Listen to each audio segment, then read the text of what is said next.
Wahab bin Munabih berkata, pertama kali yang mengumandangkan salam adalah Nabi Adam, dan di sebagian kabar ada keterangan, tidaklah suatu kaum yang mengumandangkan salam, kecuali mereka selamat dari siksa. Setelah itu malaikat bertanya, "Ya Tuhan kami, apakah Engkau menciptakan makhluk yang lebih mulia daripada kami?" Allah menjawab, "Akulah yang menciptakannya lewat tanganku sendiri. Dan aku berucap, wujudlah, maka dia jadi wujud." Setelah itu Allah perintahkan pada para malaikat untuk sujud pada Adam, dan yang pertama sujud adalah Jibril, lalu Mikail, lalu Israfil, lalu Israil, kemudian para malaikat muqarrabin sholawatullah wasalamuhu ajmain. Kemudian Allah memerintahkan pada iblis untuk sujud pada Nabi Adam, tapi iblis membangkang dan enggan untuk bersujud. Allah berfirman, "Apa yang membuatmu tidak mau bersujud pada makhluk yang aku ciptakan lewat tanganku sendiri?" Iblis menjawab, "Aku lebih mulia daripadanya. Engkau menciptakanku dari api sedangkan ia Engkau ciptakan dari tanah, dan saya telah beribadah kepadamu dulu dari masa yang sangat lama sebelum ia Engkau ciptakan." Allah menjawab, "Dari dahulu aku telah mengetahui bahwa kamu akan durhaka padaku, maka semua ibadah yang kamu lakukan tidak akan bermanfaat. Mulai sekarang, keluarlah dari rahmatku. Sungguh aku akan memenuhi isi neraka jahanam darimu dan semua pengikutmu." Setelah itu iblis berkata, "Ya Tuhan, tunggulah saya sampai hari kebangkitan." Allah berfirman, "Sungguh kamu tergolong orang-orang yang menunggu." Setelah kejadian itu, iblis wujudnya berubah menjadi setan yang terkutuk. Nama asli iblis adalah Azazil yang jadi pembesar para malaikat. Tiada suatu tempat di langit maupun di bumi kecuali di situ ia melakukan sujud ibadah pada Allah.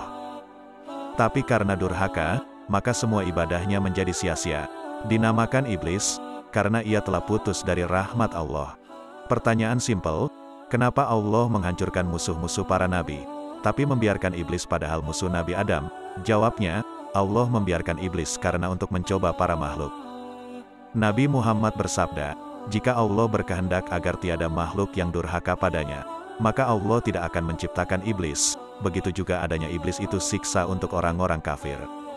Dan rahmat bagi orang-orang beriman, maka Allah akan mencintai mereka bagi orang-orang yang durhaka pada iblis dan juga gara-gara iblis minta pada Tuhan untuk menunda sampai hari kebangkitan."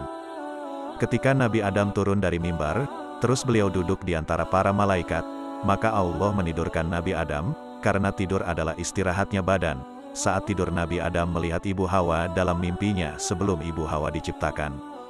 Setelah melihatnya, akhirnya Nabi Adam jatuh hati padanya.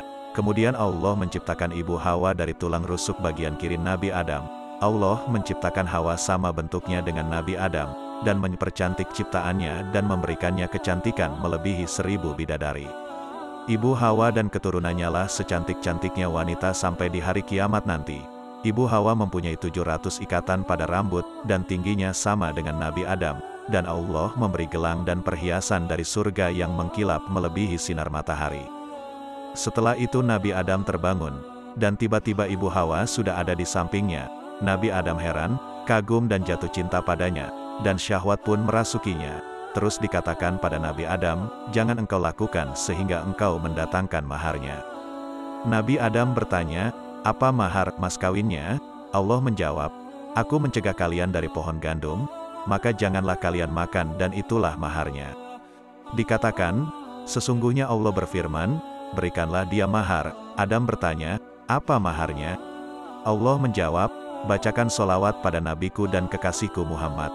Adam bertanya, "Siapakah Muhammad itu?" Allah menjawab, "Dia adalah anak cucumu nanti, dan dia adalah penutup para nabi. Andai bukan karena dia, aku tidak akan menciptakan makhluk." Kemudian Allah mengusap punggungnya Adam, maka keluarlah seperti mutiara yang terdapat gambar anak cucunya antara putih dan hitam dari pria dan wanita, dan Allah menuangkan cahayanya. Siapa saja yang terkena cahaya tersebut, maka ia mukmin, dan bagi yang tidak mengena, maka tergolong kafir. Sebagian lagi ada golongan yang mendapat cahaya yang mengkilat, dan Adam bertanya, "Ya Tuhan, siapakah mereka itu?" Allah menjawab, "Mereka adalah para nabi dari anak cucumu, wahai Adam." Kemudian Allah menikahkan Adam dengan Hawa, dan itu bertepatan hari Jumat setelah tergelincirnya matahari. Oleh karena inilah disunahkan menikah pada hari Jumat. Dikatakan bahwa Adam itu lebih bagus daripada Hawa, akan tetapi Hawa lebih lembut dan lunak hatinya. Kemudian Allah memberi wahyu pada malaikat Ridwan sang penjaga surga, untuk membuatkan perkemahan dan merias para wildan, pelayan surga dan para bidadari. Dan dibuatkanlah Adam seekor kuda seperti kilat yang menyambar, yang terbuat dari misik yang diberi nama kuda Maimun, dan saat kuda tersebut dihaturkan pada Adam, maka Adam pun langsung menaikinya. Dan disiapkan bagi Hawa seekor unta pilihan dari surga, yang atasnya dipasang tandu terbuat dari mutiara, lalu ia menaikinya. Dan Jibril memegang kendali dari kuda, sedangkan Mikail berjalan mengiringnya di sebelah kanan, dan Israfil di sebelah kiri dan berkeliling di langit dan mengucapkan salam pada para malaikat yang mereka jumpai. Maka malaikat pun berkata, sungguh begitu mulia mengalahkan ciptaan Allah yang lainnya dirimu ini. Adam dan Hawa berkeliling menaiki unta, dan akhirnya sampai di pintu surga, dan mereka terdiam sebentar di situ.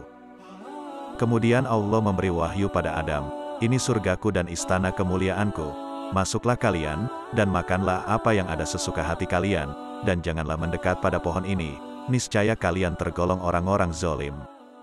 Dan malaikat yang jadi saksi atas pernikahan mereka, kemudian mengantar mereka masuk ke surga, dan berkeliling menemani Adam dan Hawa di dalam surga, dan melihat persediaan tempat-tempat bersemayamnya semua nabi.